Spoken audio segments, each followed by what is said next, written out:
አሁንም ድረስ ጥርት ብለው ካልተነገሩ ጉዳዮች መካከል አንዱ ነው። ግንቦት 1981 ዓ.ም ተካሄዶ ያልተሳካው መፈንቅለ መንግስት። መነሻው የሰሜን ጦር ግንባር አለኝታ የናደው እዝ ጦር መመታት፣ አማጺ የተባለው ቡድንም ይህን እድል በማስፋፋት ወደ ከረን፣ ምጽዋና ሰሜን አማሲን ያደረገው እልህ አስጨራሽ ውጊያ እንዲሁም በ30 ዓመታት ሰምቶና ታይቶ የማይታወቅ የምርኮኛና ኮብላይ መብዛት የመሳሰሉት በማስመርኮዝ ነው መፈንቅለ መንግስቱ የተጀመረው የሚሉን በወቅቱ ከመፈንቅለ መንግስቱ ተዋንያን አንዱ የነበሩ ጄኔራል መኮንን ናቸው።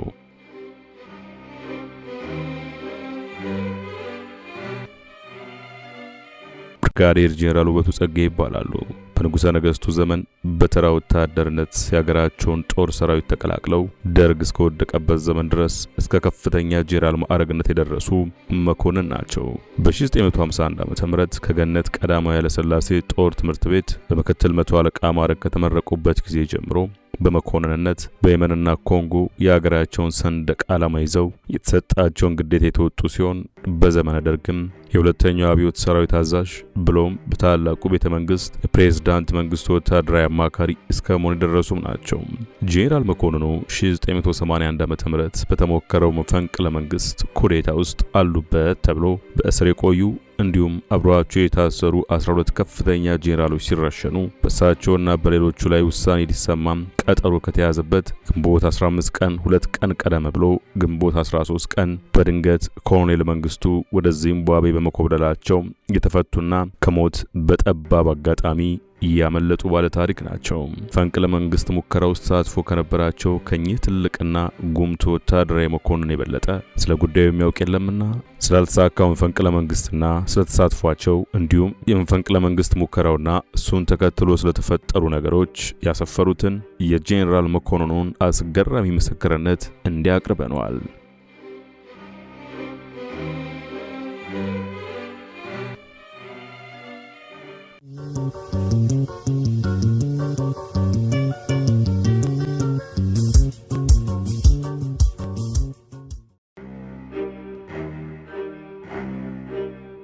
የግንቦት 1981 የመፈንቅለ መንግስት ሙከራ በጄኔራሉ አንደበት።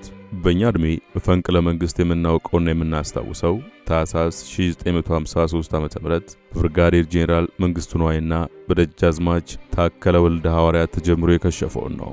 በወቅቱ የመንግስት ለውጥ ያስፈለገበት ዋናው ምክንያት በወቅቱ የነበሩት የመንግስት መሪዎች የህዝቡን ብሶትና ሮሮ እያዳመጡ ችግሩን ለመፍታት ተገቢውን ትኩረት አለመስጠታቸው ነው እየተባለ ይነገራል። ከዚህ በተጨማሪም ምክንያቱ በሀገሪቱ ላይ የኢኮኖሚ የፖለቲካና የማህበራዊ እድገት ምጥቀት አለመታየቱና በተቃራኒው ረሃብ፣ በሽታ፣ ድንቁርናና ጦርነት በሰፊው ሰፍኖ መገኘቱንም ይጨምራል። በእርግጥ ለመፈንቅለ መንግስቱ መነሻ ከላይ የጠቆምኳቸው ምክንያቶች ወሳኝ ቢሆኑም መፈንቅለ መንግስቱ ለማካሄድ በመሪነት የተነሱ ሰዎች የብሶቱ ባለጉዳይ ህዝቡ እንደመሆኑ መጠን ዝግጅታቸው ህዝቡን ያሳተፈና ያካተተ ባለመሆኑ በመጨረሻ ኢላማቸው ግቡን ሳይመታ ተደምድመዋል።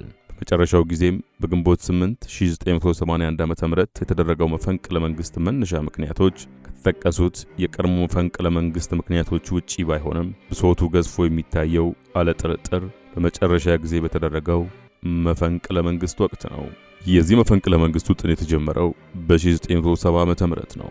መፈንቅለ መንግስት መደረግ እንደሚኖርበት ምስጢሩን አውጥተው ለሌሎች ጓደኞቻቸው አይግለጹ እንጂ ሐሳቡ በእያንዳንዱ ጄኔራል መኮንን ጭንቅላት እየተብላላ ነበር። ሆኖም በነበረው እርስ በርስ ፍራቻ ተወያይቶና ተነጋግረው እልባት ማስያዝ ግን ፈጽሞ የማይሞከር ነበር።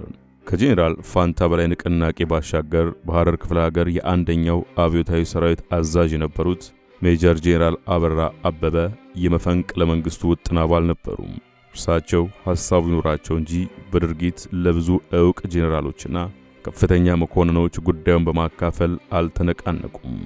ጄኔራሎቹ በጊዜው መፈንቅለ መንግስቱን በአስቸኳይ ለመጀመር ምክንያት የሆኗቸው ጉዳዮች በርካታ ቢሆኑም ከዋና ዋናዎቹ መካከል በ1980 ገደማ ረሃብ፣ ስደት፣ ችግር፣ ሰቆቃና የኑሮ ውድነት በህዝቡ ዘንድ ጎልተው የታዩበት ዘመን መሆኑ፣ ጦርነቱ መራዘም፣ ለጦርነቱ ልባት ለመስጠት ትኩረት አለመደረጉ፣ በየካቲት 1980 ስመጥር የነበረው የሰሜን ጦር ግንባር አለኝታ የናደው እዝ ጦር መመታት፣ ይህን እድልም በማስፋፋት ወደ ከረን፣ ምጽዋና ሰሜን ሐማሲን ያደረገው እልህ አስጨራሽ ውጊያ በእነዚህ ምክንያቶች 30 ዓመታት ሰምቶና ታይቶ የማይታወቅ የምርኮኛና ኮብላይ መብዛት የመሳሰሉትን በማስመርኮዝ ነበር መፈንቅለ መንግስቱ የተጀመረው።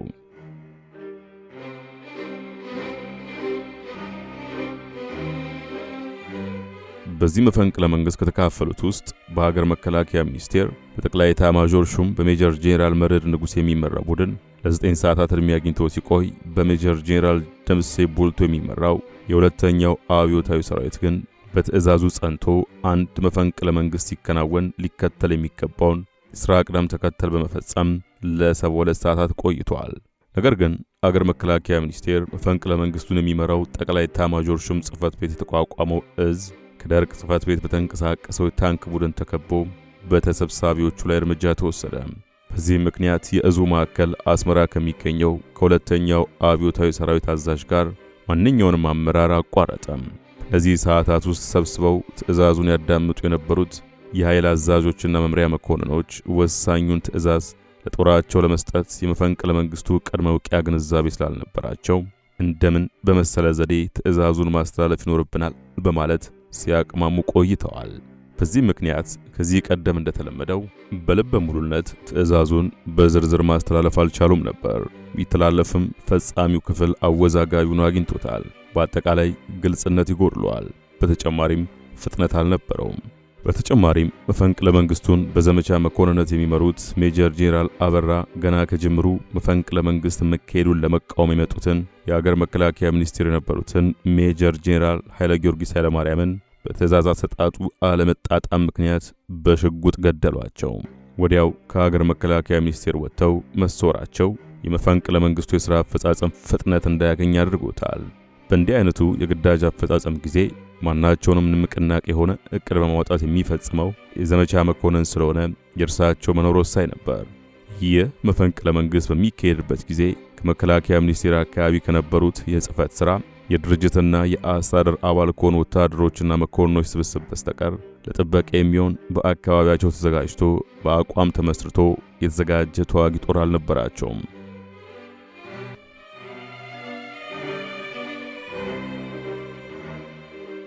በመፈንቅለ መንግስቱ ዝግጅት ጊዜ ለዚህ አይነቱ ጥበቃ እንዲውል የታዘዘው ከሁለተኛው አብዮታዊ ሰራዊት የተላከው የ102ኛ አየር ወለድ ጦር ሲሆን እሱም አዲስ አበባ ለስራቸው አልደረሰላቸውም።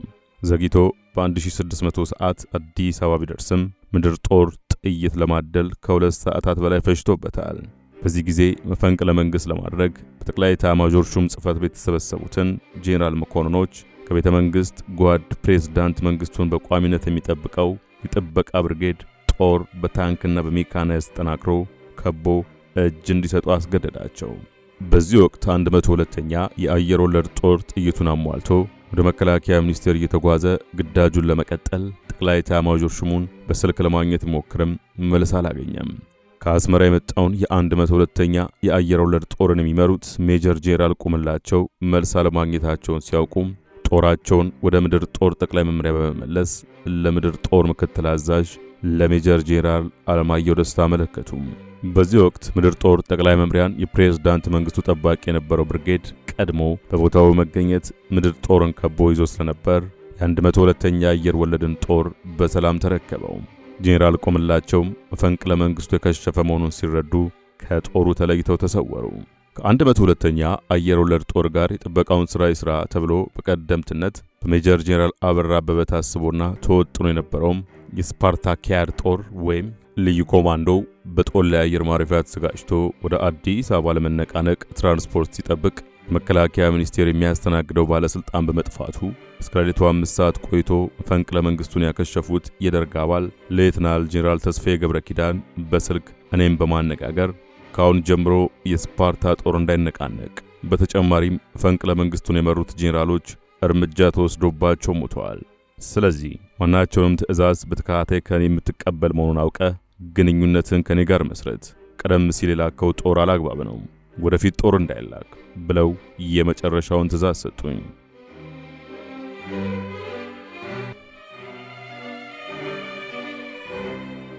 ቀደም ሲል ለአስቸኳይ ስራቸው ለሚፈለገው ጥበቃ እንዲውል ኮማንደር ሀብተ ጊዮርጊስ መሪነት በ5 ሄሊኮፕተር ከጦላይ የተጓጓዘው ስፓርታኪያድ ጦር በመገናኛና ፖስታ ሚኒስቴር ቅጥር ግቢ ሜዳ ላይ ፀሐይ ሲሞቅ ውሎ ወደ 4ኛ ክፍለ ጦር ተመልሶ ተላከ።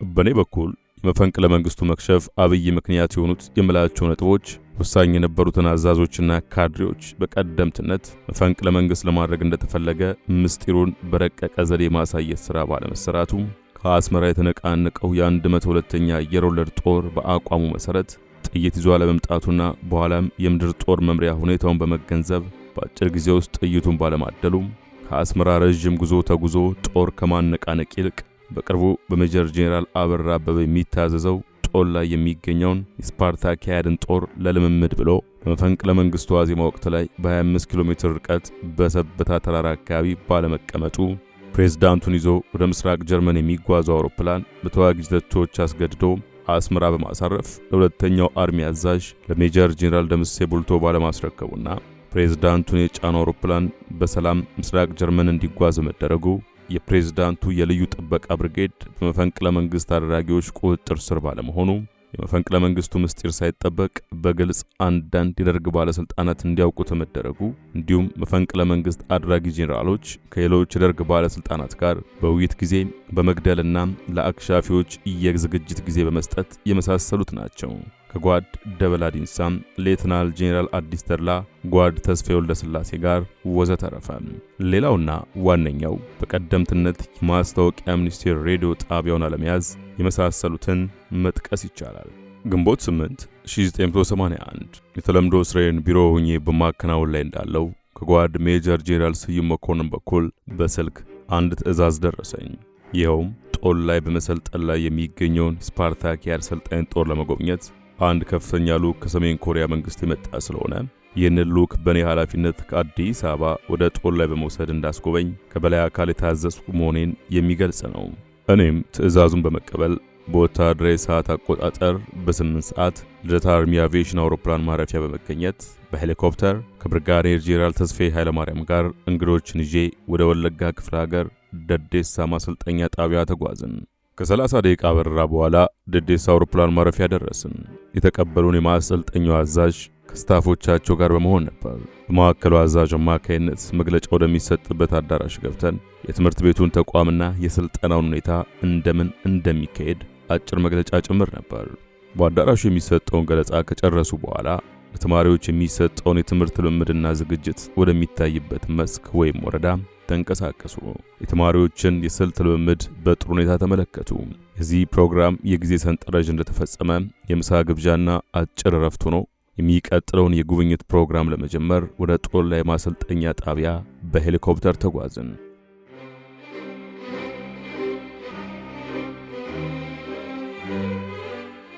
ከ5 ደቂቃ በረራ በኋላ ጦር ላይ ማሰልጠኛ ደረስን። እዛም የማዕከሉ አዛዥም እንግዶችን ከስታፎቻቸው ጋር በመሆን ከተቀበሏቸው በኋላ የስፓርታኪያድ ትምህርት ለመስጠት ከተመደቡት ሰሜን ኮሪያ አስተማሪዎች ጋር በመሆን ወደ ማዕከሉ ክበብ ለአጭር ጊዜ ለእረፍት ወሰዷቸው። እየቀረበውን ቡና በመጠጣት ላይ እንዳለን ከአዲስ አበባ አንድ ሄሊኮፕተር ጦር ላይ አውሮፕላን ማረፊያ ደረሰች።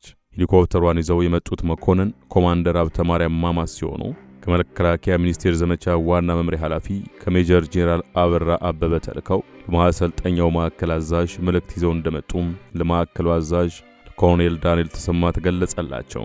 አዛዡም የመልእክቱን ፖስታ ከፍተው ሲመለከቱት ተከታታይ ትዕዛዝ እንደሚሰጥ እስከዛ ድረስ አንድ የ100 ስፓርታ ጦር በተላኩት ሄሊኮፕተሮች እንድትልክ የሚል ነበር። ይህንን መልእክት እንዳጸድቅለት አዛዡ በቃል ነገረኝ። እኔም የበላይ ትዕዛዝ ከሆነ ድረስ ፈጽም አልኩት። ሄሊኮፕተሯን በኃላፊነት ይዘው የመጡት መኮንን አዲስ አበባ የመከላከያ ሚኒስቴር ቅጥር ግቢ ውስጥ መፈንቅለ መንግስት መካሄድ ላይ እንዳለና ይህም ጦር ለዚህ ሥራ እንደሚፈለግ ነገሩን። በተጨማሪም ለሕዝቡና ለጦሩ የተበተነውን መግለጫ ሰጡንና ተመለከት ነው። ከዚህ በኋላ ተጨማሪ መረጃ ለማወቅ ወደ አዲስ አበባ ብሔራዊ ውትድርናና ሲቪል መከላከል መምሪያ በስልክ ጥሪ አደረግኩ። ያገኘሁት መልስ ቢኖር መፈንቅለ መንግስት መኖሩን እንጂ ሌላ ሁኔታ እንደማያውቁ የብሔራዊ ውትድርና ዋና መምሪያ ምክትል አዛዥ ብርጋዴር ጄኔራል በላይ ቢያርግልኝ ገለጹልኝ። እኔም ማድረግ የሚገባኝን ለመስራት ያመቸኝ ዘንድ የትምህርት ቤቱን አዛዥ መያዝና ተከታታይ ትዕዛዝ እንደሚቀጥል በመገንዘብ መገናኛ ወይም ሬዲዮ ክፍል ተሰብስበን ሁኔታውን መከታተል ጀመሩ። 2 ሰዓታት ያህል ከቆየው በኋላ አንድ ሌላ ትዕዛዝ በዚሁ ቀን በወታደራዊ ሰዓት አቆጣጠር 17 ሰዓት ላይ መጣ። ትዕዛዙም በጦር ላይ ማሰልጠኛ ጣቢያ የሚገኘውን ስፓርታ ጦር ከሙሉ ትጥቁ ጋር በመኪና ይዤ አዲስ አበባ መግባት ለመከላከያ ሚኒስቴር ዘመቻ ክፍል እንዳመለክት ታዘዙ። ትዕዛዙን በሚገባ ተቀብዬ 3ቱም ብርጌድ በኳስ ሜዳ ውጊያ ትጥቃቸውን ታጥቀው እንዲሰለፉ አደረጉ። ከዚያም በአስቸኳይ መጓጓዣ እንዲላከልን በላይን ጠየቁ። የተሰጠኝ መልስም በአሁኑ ሰዓት የምንልከው ተሽከርካሪ በእጃችን ስለሌለ ቢኖርም እስከምንልክ ድረስ ጊዜ ስለሚወስድ ማሰልጠኛ ጣቢያ ውስጥ በሚገኙት ተሽከርካሪዎች ጊዜ ሳታባክን በአስቸኳይ ጦሩን እንዲንቀሳቀስ አድርግ የሚል የመጨረሻ ትዕዛዝ ሆነ። የማሰልጠኛውን አዛዥ ሌተናል ኮሎኔል ዳንኤል ተሰማ በግቢው የሚገኙትን ትንሽም ሆነ ትልቅ ተሽከርካሪዎች በአስቸኳይ ሰበስቡና ይህ ጦር ይነቃነቅ ብዬ አዘዝኳቸው። በእርሳቸው በኩል የውጊያ ብቃታቸው ደከም ያሉ ረዥም መንገድ መሄድ የማይችሉ 3 ተሽከርካሪዎች አቀረቡ። በአጠቃላይ በእነዚህ ተሽከርካሪዎች ጉዞ ማድረግ እንደማይቻልና አሁንም ከአዲስ አበባ ተሽከርካሪዎች እንዲላክልን በማለት ደግሜ በላይን ጠየቁ። ከዚያ በኋላ ማንም ባለስልጣን አላነጋገረኝም። እኛም በተጠንቀቅ መገናኛ ሬዲዮ ክፍል ሆነን መጠባበቅ ቀጠልን። ማታ በወታደራዊ ሰዓት አቆጣጠር በ21 ሰዓት ጠቅላይ ኤታማዦር ሹም ሜጀር ጄኔራል መርዕድ ንጉሴ በስልክ ጸረ ታንክ መሳሪያ በአስቸኳይ እንድትልክ አሉኝ። በማሰልጠኛ ጣቢያው ከክላሽ ጠመንጃ በስተቀር ጸረ ታንክ መሳሪያ እንደሌለ ገለጽኩላቸው። አዲስ አበባ ከሚገኘው ጠቅላይ መምሪያችን በግምጃ ቤት ይገኛልና ከዚያ እንዲወስዱ ድርጅት መኮንኑን ያዘዝኩ መሆኔን ነገርኳቸው። እኔ የምገኘው ከአዲስ አበባ 130 ኪሎ ሜትር ላይ ጦር ላይ ማሰልጠኛ ጣቢያ ነኝ። የተጠየቁትን መሳሪያ ይዤ ልምጣ ቢባል እንኳ መንገዱ ከ5 እስከ 7 ሰዓት ስለሚወስድ ፍላጎታቸው ማርካት አይቻልም፣ ለዚያውም በደካማና ብቃት በሌላቸው መኪናዎች።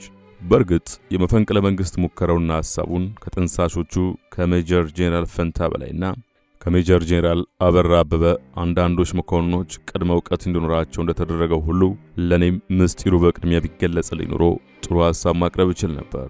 መሳተፌ ካልቀረ ከላይ ጠቀስኳቸው ጄኔራል መኮንኖች በውልና በግልጽ የመፈንቅለ መንግስት ሁኔታ በዝርዝር አፈጻጸማ ይግለጹልኝ እንጂ አንዳንድ ጊዜ ለሻይ ረፍት ስንገናኝ አንዳንድ ፍንጭ ያለው ወሬ ለገስ ያያደረጉኝ እንለያያለን። በተለይ ስለ መፈንቅለ መንግስቱ እቅድ አስቀድመው ሊገልጹልኝ ያልፈለጉበት ምክንያት ከጓድ ፕሬዝዳንት መንግስቱ ኃይለማርያምና ሌተናል ጄኔራል ተስፋዬ ገብረ ኪዳን ጋር መልካም ታማኝነት ስላለው ምስጢሩን ብንነግረው ያጋልጠናል በማለት ነበር።